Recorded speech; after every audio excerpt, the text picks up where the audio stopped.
नमस्कार प्यारे बच्चों। आपके अपने YouTube चैनल गुरु ज्ञान आशीष में एक बार फिर से आपका स्वागत है। प्यारे बच्चों, आज हम वर्तनी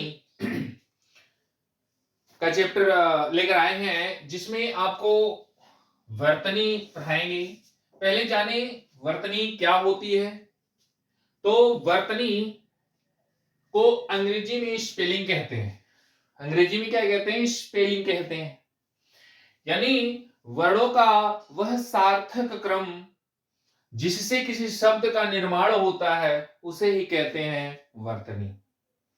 तो वो सार्थक क्रम के बारे में जानेंगे, इसमें क्या बदलाव होते हैं और किस तरह से आप सही शब्दों की पहचान कर पाएंगे, उन सभी बातों पे चर्चा आज हम आपसे करेंगे। तो इसमें देखेंगे ये जो वर्णों या अक्षरों का क्रम होता है वो किस ढंग से होगा तो वर्तनी आपकी सही होगी। तो आज हम चर्चा करेंगे वर्तनी को लेकर एक एक पॉइंटों पे। अब शब्द लेकर के मैं अशुद्ध और शुद्ध न बता करके उस शब्द के निर्माण की प्रक्रिया के बारे में चर्चा करेंगे।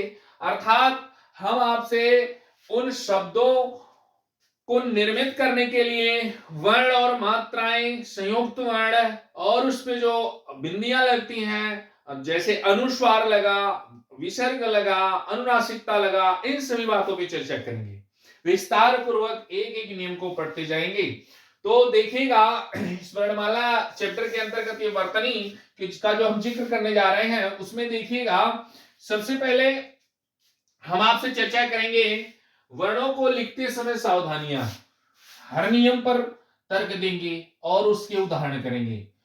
तो वर्णों को लिखते समय सावधानियां, वर्णों को लिखते समय सावधानी, सावधानियां क्या देखनी है आपको, वर्णों को लिखते समय सावधानियां क्या बरतनी है, इन सभी बातों पर चर्चा करेंगे। जैसे हम सबसे पहले आपको बताते हैं कि आप एक वर्ण लिखते हैं ख, ये पहले से ऐसे ही लिखा जाता था, लेकिन यह ख को लिखते समय थोड़ी सावधानी बरतनी होगी। अगर ख ऐसे लिखा जाएगा तो इसका अगर शब्द में निर्माण किया जाए तो यह अर्थ का अनर्थ भी कर सकता है। जैसे ये देखिए मैं शब्द लिख रहा हूं खाना, लिखा हमने, और वहीं पे अगर इसका सही सार्थक रूप देखा जाए तो यह सही सार्थक रूप है और इस रूप में मैं लिख रहा हूं, देखिए खाना।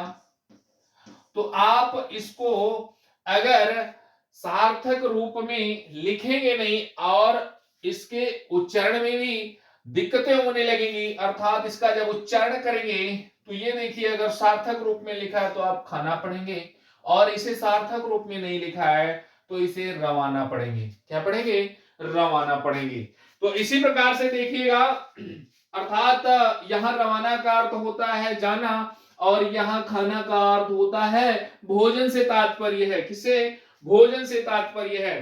तो इस पहली सावधानी ये बरतनी है, अर्थात वर्णों को लिखते समय यह सावधानी आपकी होनी चाहिए। दूसरी स्थिति आती है, दूसरे नियम के अंतर्गत देखते हैं शिरोरेखा संबंधी अशुद्धि। शिरोरेखा संबंधित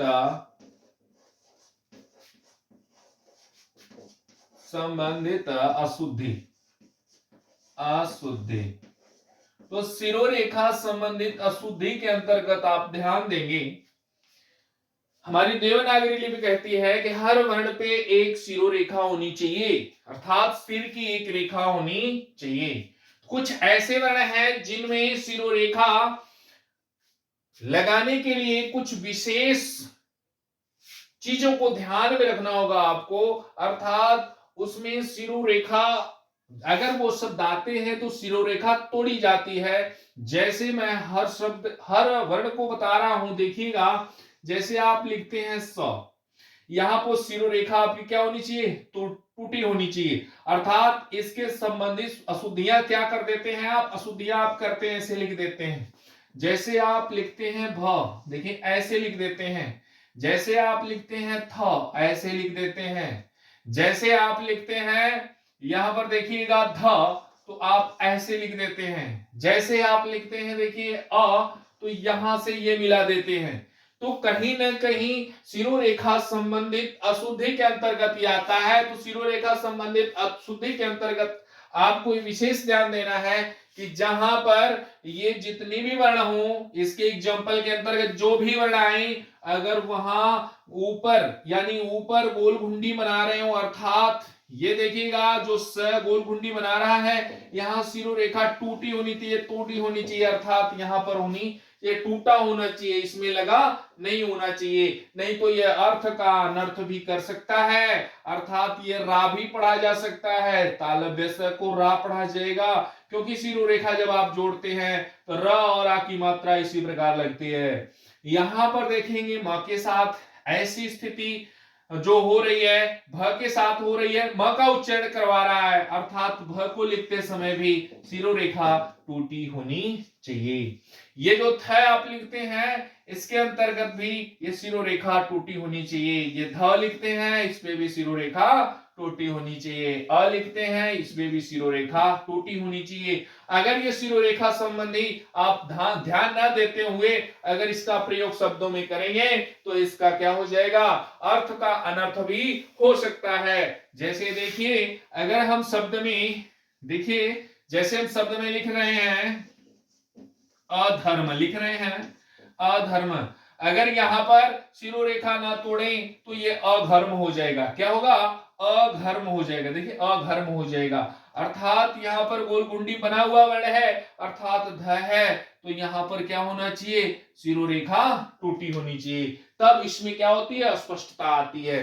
देखिए यहां पर अगर आप सावधानी नहीं बरतेंगे तो रा हो जाएगा, यहां अगर आप सावधानी नहीं बरतेंगे तो ये क्या हो जाएगा, म हो जाएगा, यहां सावधानी नहीं बरतेंगे तो यह हो जाएगा, यहां पर सावधानी नहीं बरतेंगे तो ध के स्थान पे क्या हो जाएगा, घ हो जाएगा, यहां सावधानी नहीं बरतेंगे तो अमानक वर्ण होगा जिसका कोई मापन नहीं है। तो इसके अंतर्गत देखेंगे जैसे आप लिखते हैं, ध्यान दीजिएगा, जैसे आप लिखते हैं देखिएगा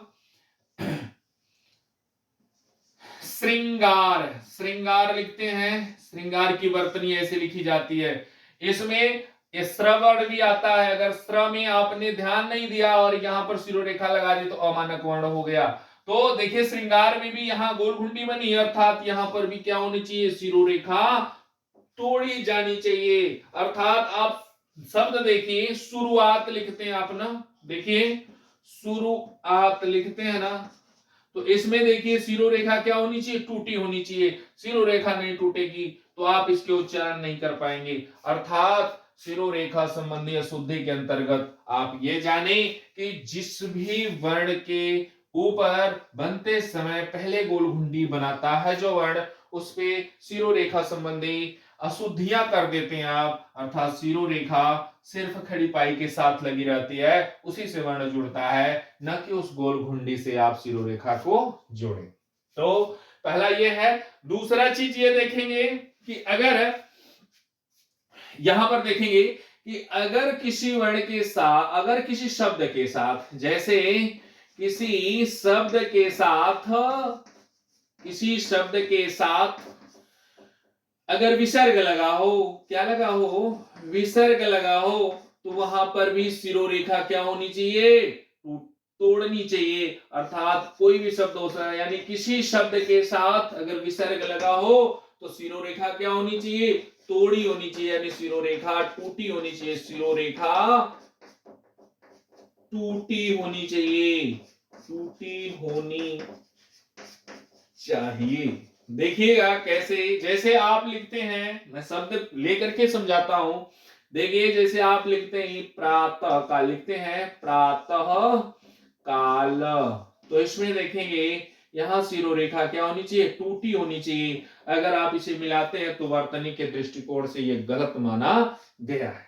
अब यहां देखेंगे जैसे आप लिखते हैं दुख, लिखते हैं दुख, अर्थात यहां पर भी सिरोरेखा क्या होनी चाहिए, टूटी होनी चाहिए। तो शिरोरेखा संबंधी अशुद्धि के अंतर्गत आप देखेंगे, ये ध्यान देना है आपको कि इनसे निर्मित जो भी शब्द होंगे उनके साथ सावधानियां बरतनी है और विसर्ग के साथ सावधानियां बरतनी है। तो इसके बाद हम तीसरे नियम के अंतर्गत आते हैं और तीसरा नियम द का आधे द का संयुक्त रूप वाले नियम पे आते हैं और उसको समझते हैं। तो देखिएगा इसके अंतर्गत नियम नंबर 3 के अंतर्गत देखिएगा, जैसे ये देखिए नियम नंबर 3 क्या कहता है। तो आपका नियम नंबर 3 कहता है, नियम 3 कहता है कि ध्यान दीजिएगा यहां पे कि नियम 3 आपका कहता है कि द संबंधी आधे द जब किसी वर्ण से मिलते हैं, अर्थात आधे द का संयुक्त रूप अर्थात आधे द का संयुक्त रूप आप देख रहे हैं। तो इसके अंतर्गत देखेंगे आधे द के कितने प्रकार के संयुक्त रूप होते हैं। तो पहला आप देखेंगे ये एक संयुक्त रूप होता है इसका एक ये संयुक्त रूप होता है, ये इसका एक संयुक्त रूप होता है और एक इसका ये संयुक्त रूप होता है। सभी संयुक्त रूप को देखेंगे और यहां पर देखेंगे द का ये भी संयुक्त रूप होता है।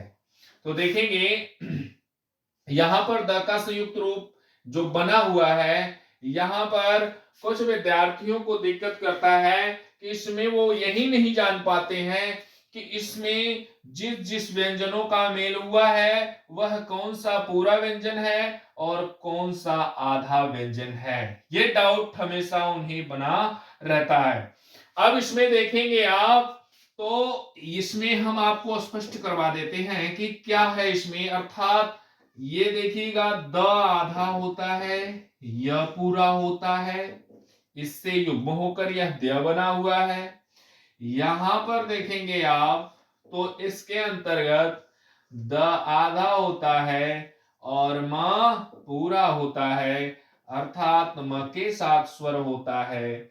यहां पर देखेंगे तो ये द आधा होता है और भ पूरा होता है और यहां देखेंगे तो ये आपका द आधा होता है वह पूरा होता है और यहां पर आपका द आधा होता है और ध पूरा होता है। और यहां पर देखेंगे एक और संयुक्त रूप बना सकते हैं आप, जैसे ये द के साथ द का संयुक्त रूप। तो यहां पर आधा द और पूरा द होता, आधा द देखेंगे यहां पर आधा द और पूरा द, एक द के साथ स्वर लगा हुआ है और एक द के साथ स्वर नहीं लगा हुआ। तो देखिएगा सभी रूपों की चर्चा हम करते हैं, शब्दों को लेकर के करते हैं। तो पहला रूप आपका जो ये है, इस पहले रूप के शब्द को हम दिखाते हैं आपको। जैसे आप लिखते हैं, देखिएगा विद्या लिखते हैं, आप स्पष्ट नहीं है कि इसमें दादा या यह पूरा है, क्योंकि ये संयुक्त रूप है। आप पहले से आपको अगर मान लीजिए ये पता नहीं है तो आप क्या करिएगा, इसका विस्तारी रूप लिखिए, तो विस्तारी रूप खुद बताएगा कि कैसे लिखा जाएगा। देखिए विद्या ऐसे भी लिखा जाएगा, अर्थात आधा द स्पष्ट हुआ और यह है, आधा द और यह है। और इसके अंतर्गत देखेंगे तो इनसे निर्मित शब्द को हम ले लेते हैं। जैसे आप लिखते हैं पद्मिनी, लिखेंगे संयुक्त रूप में ऐसे लिखते हैं पद्मिनी, पद्मिनी लिखते हैं। और अगर आप इसका विस्तारी लिखना चाहें तो ये लिखते हैं आप पद्मिनी, ऐसे आप लिखते हैं। तो देखिएगा कि यहां पर स्पष्ट हो रहा है कि आधा द है और म पूरा है। वही स्थिति इसके साथ देख लीजिएगा, आधा द है और भ पूरा है। अर्थात जब आप लिखते हैं, मान लीजिए ये मैं शब्द ले रहा हूं तद्भव, ऐसे लिखा जाता है। इसका विस्तारी रूप लिखना होता है तो आप ऐसे भी लिखते हैं तद्भव, ऐसे लिखते हैं आप। तो यहां ध्यान दें कि ये जो तद्भव आपने लिखा तो ये दोनों सही, गलत तो एक भी नहीं है। दोनों रूपों में देखिए गलत तो एक भी नहीं है, ये इसका संयुक्त रूप है और ये इसका अलग अलग विच्छेदी रूप है। जैसे आप यहां देखिएगा, अगला हम लेते हैं, जैसे लिखते हैं आप द्वारा, लिखते हैं द्वारा लिखना होगा तो द्वारा ऐसे ही लिखा जाता है। ठीक, तो आगे देखिएगा, जैसे आप लिखते हैं शुद्ध, लिखते हैं शुद्ध ऐसे लिखते हैं। इसका विस्तार लिखना होता है, आप द पे हलंत देते हैं और ध लिखते हैं। जैसे इसमें देखिएगा, जैसे आता है आपका शब्द होता है उद्देश्य, उद्देश्य ऐसे भी आप लिख लेते हैं, संयुक्त रूप, संयुक्त के रूप में है। और यहाँ पर इसका विस्तार लिखना होता है तो लिखते हैं आप उद्देश्य, ये भी सही माना जाता है। तो प्यारे बच्चों, हम यह जो आपको बता रहे हैं, यह कहीं ना कहीं वर्तनी के, इन वर्ण वर्तनी के जो शब्द आपसे पूछे जाएंगे तो इन्हीं वर्णों के संयोग से ही तो बने होंगे। तो हम इनके जो है संयुक्त रूप को ही पढ़ लेते हैं और जान लेते हैं, और इसको जो है हम शब्दों के माध्यम से जो है इसको क्या करते, प्रैक्टिस कर लेते हैं, तो हमें वर्तनी के शब्दों में फिर दिक्कतें नहीं होगी। तो ये तीसरा नियम रहा, द का संयुक्त रूप। अब देखते हैं ह के संयुक्त रूप में क्या होता है। तो देखिएगा आप, ह का संयुक्त रूप किस प्रकार से होता है और उनसे शब्द कैसे बनते हैं, तो इनकी भी हम चर्चा थोड़ी सी कर लेते हैं। तो देखिएगा, ह का संयुक्त रूप के अंतर्गत ह, आधे ह का संयुक्त रूप, संयुक्त रूप, इसकी चर्चा हम कर लेते हैं। तो देखिएगा, आधे ह का संयुक्त रूप के अंतर्गत, जैसे आप देखे होंगे ये लिखा हुआ है, ह के अंतर्गत क्या है, वह है, अर्थात ये लिखा हुआ है जैसे ह के साथ यह है, यहां पर देखिएगा ह के साथ म है, ठीक ना। और यहां पर देखिएगा ह के साथ और किस वर्ण के अंतर्गत आ जाए, तो देखिएगा ह के साथ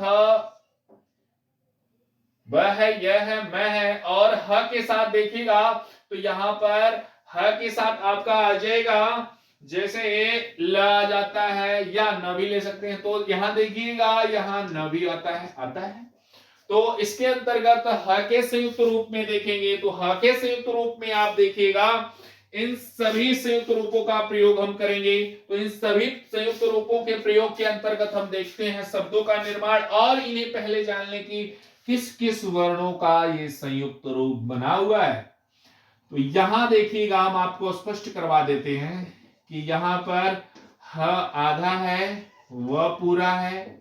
यहां पर देखेंगे तो आपका ह आधा है और यह पूरा है। यहां पर देखेंगे तो ये जो संयुक्त रूप बना है, यहां पर ह आपका आधा है और म आपका पूरा वर्ण है। यहां पर देखेंगे तो ह आपका आधा वर्ण है और ल पूरा है, और यहां देखेंगे तो ह आपका आधा है और ल आपका पूरा है।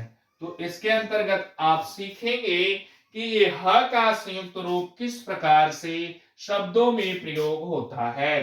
तो ह के संयुक्त रूप में देख रहे हैं, जितने भी वर्ण इसके साथ संयोग किए हैं, दिख तो रहे हैं आधे, लेकिन वे क्या होते हैं, ऑलरेडी पूरे होते हैं, क्योंकि स्वर उन्हीं के साथ लगा होता है, न कि यहां ह के साथ लगा हुआ है, ह के साथ व्यंजन लगा हुआ है, इसलिए ह आधा होता है।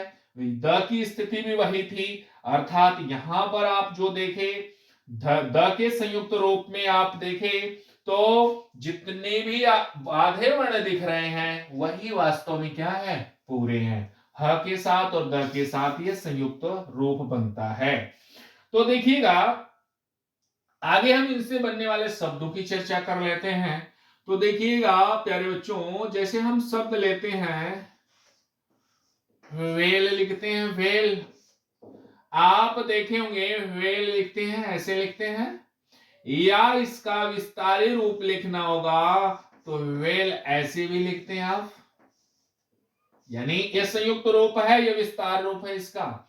लेकिन आपने बुकों में देखा होगा वेल ऐसे लिख के आता है, वेल। ये प्यारे बच्चों, ये वेल नहीं है, ये वहेल है, उच्चारण ही करके देख लीजिए। अर्थात ये रूप सही होता है, ये गलत माना जाता है, ये गलत रूप है, ठीक ना। क्यों? क्योंकि वेल तो ये है, क्योंकि ह का उच्चारण पहले होना चाहिए, यहां तो व का उच्चारण पहले हो रहा है, और यहाँ ह के साथ कोई स्वर नहीं लगा, यहाँ तो ह के साथ स्वर लगा, अर्थात ये गलत है, अर्थात ये सही होता है। ठीक, तो प्यारे बच्चों इन सभी डाउट को मैं क्लियर कराऊंगा, आप एक एक चीजें देखते चलिए, एक एक वर्णों को समझते चलिए।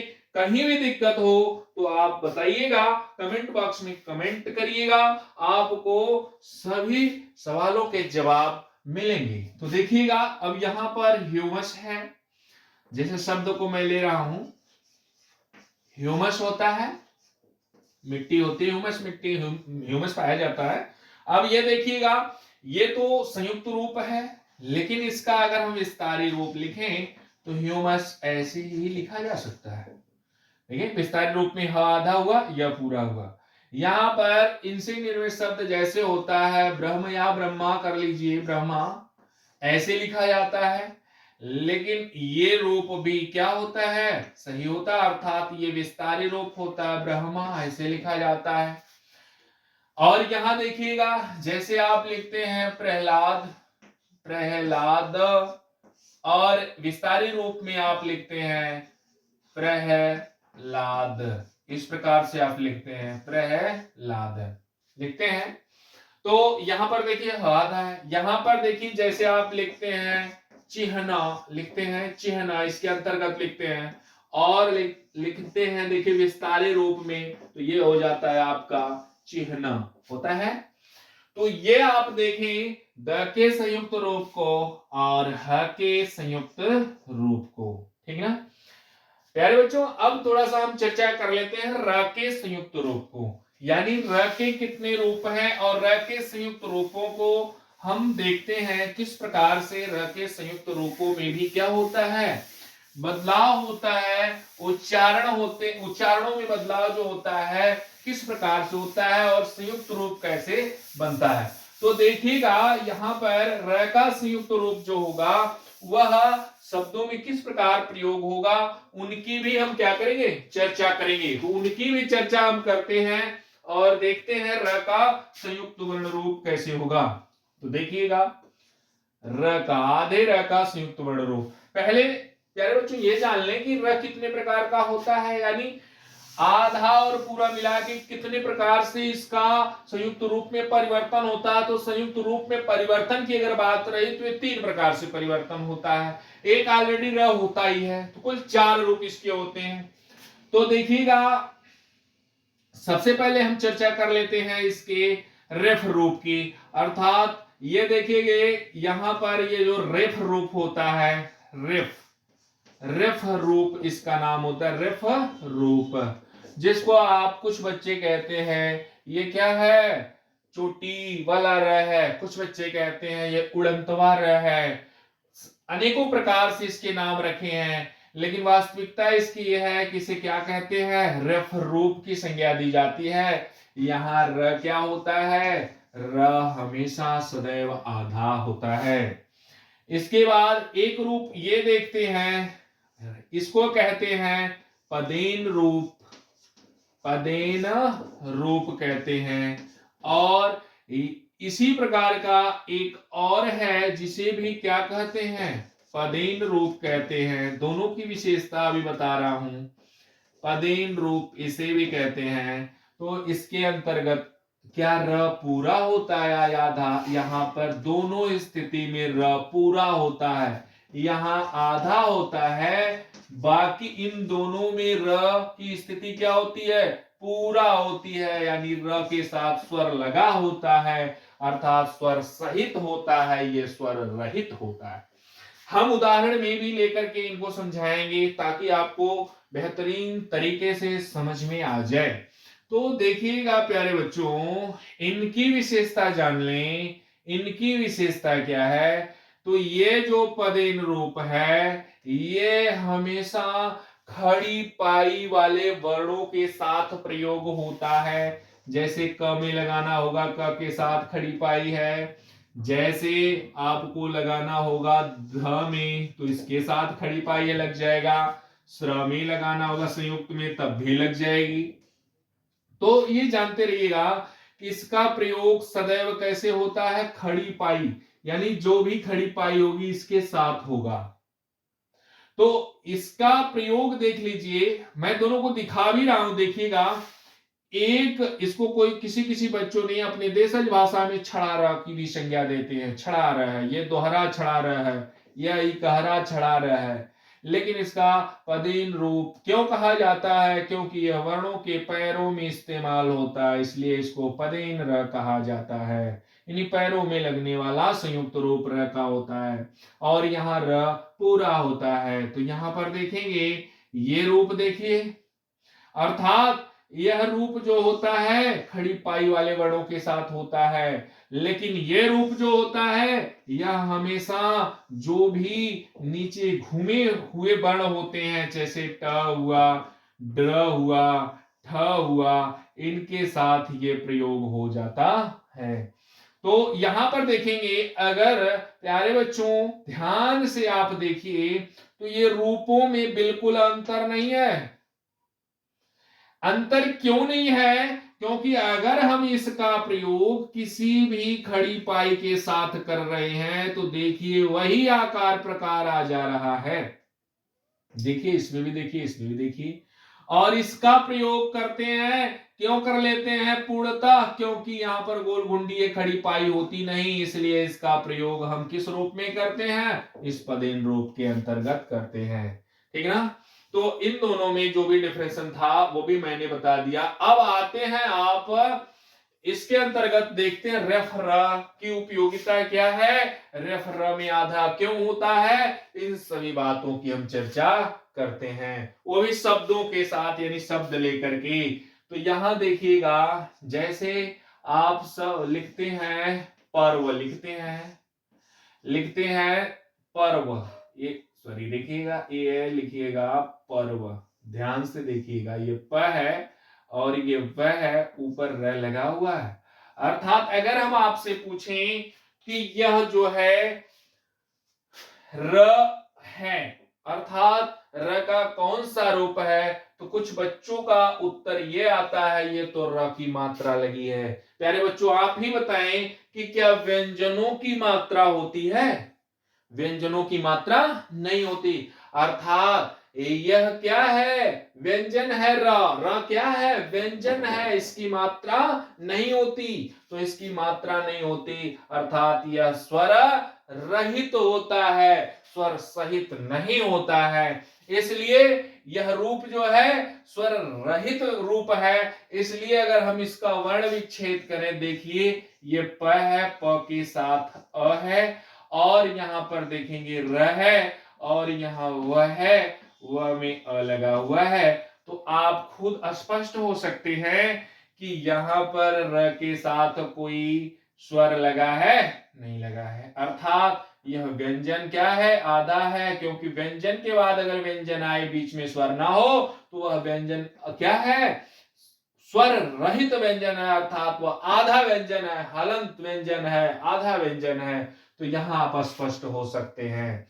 जैसे आप लिखते हैं वर्षा, वर्षा लिखते हैं, तो यहां पर देखिएगा एक चीज और मैं बता देता हूं, एक जो है बारीकता और बताता हूं, इस बारीकता को जरूर ध्यान दें कि जहां पर भी ये रूप लगता है वह प्राय मात्रा पर ही लगाया जाता है, अर्थात स्वर पे ही लगाया जाता है। कारण क्या है इसका,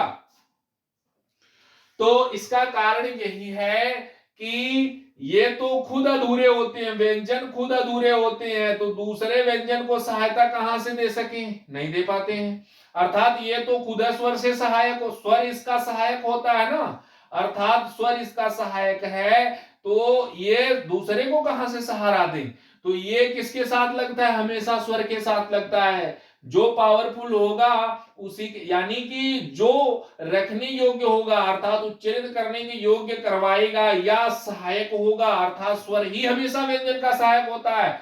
तो ये तो इनका सहायता कर रहा है, इसका तो इसका भी यही सहायक होगा, वही स्थिति यहां पर है, तो यहां पर लगाना चाहिए। अर्थात कभी कभी बच्चे क्या करते हैं, इस पे लगा देते हैं और तब हमारी वर्तनी गलत हो जाती है। जैसे यहां देखिए शब्द हम लिखते हैं आशीर्वाद, ये शब्द मैंने लिखा, क्या वर्तनी से गलत है या सही? तो ये गलत है। अर्थात गलत क्या है? तो आप देखेंगे गलत क्या है यहां, तो यहां गलत यही है कि यह जो आप लगा रहे हैं रेफरा, वो रेफरा हमेशा स्वर के साथ होता है। अर्थात किसके साथ होना चाहिए? देखिए स्वर के साथ होता है, अर्थात यहां ना होके कहां होना चाहिए? मैं फिर से वो शब्द शुद्ध लिखकर दिखा देता हूं, देखिएगा। जैसे आप लिखते हैं आशीर्वाद, ये शुद्ध है। अर्थात अब देखेंगे तो आ स्वर के साथ इसका प्रयोग हुआ है। किसी भी शब्द में आप देखेंगे तो हमेशा इस र का प्रयोग किसके साथ होगा? स्वर के साथ होगा, न कि व्यंजन के साथ होगा। ये तो संयुक्त रूप होते हैं, अर्थात ये हमेशा देखेंगे किस पर लगाएंगे? इस स्वर के साथ लगाया जाता है। तो प्यारे बच्चों, अब तो आप रेफ र के बारे में जान लिए होंगे, स्पष्ट हो लेंगे। और अगर स्पष्ट ना हो तो कमेंट बॉक्स में कमेंट करिएगा, और भी हम उदाहरण लेकर के इसकी चर्चा कर देंगे। बाकी अब देखते हैं हम पदेन रूपों को कि किस प्रकार से यह र पूरा होता है। तो देखिएगा, जैसे हम लिखते हैं शब्द में प्रकाश, लिखते हैं शब्द में प्रकाश, इसके अंतर्गत देखिएगा अगर हम विच्छेद करें इसका, प आधा होता है, र पूरा होता है। क्यों? क्योंकि इसके साथ स्वर लगा है, जिसके साथ स्वर होता है वही पूरा होता है।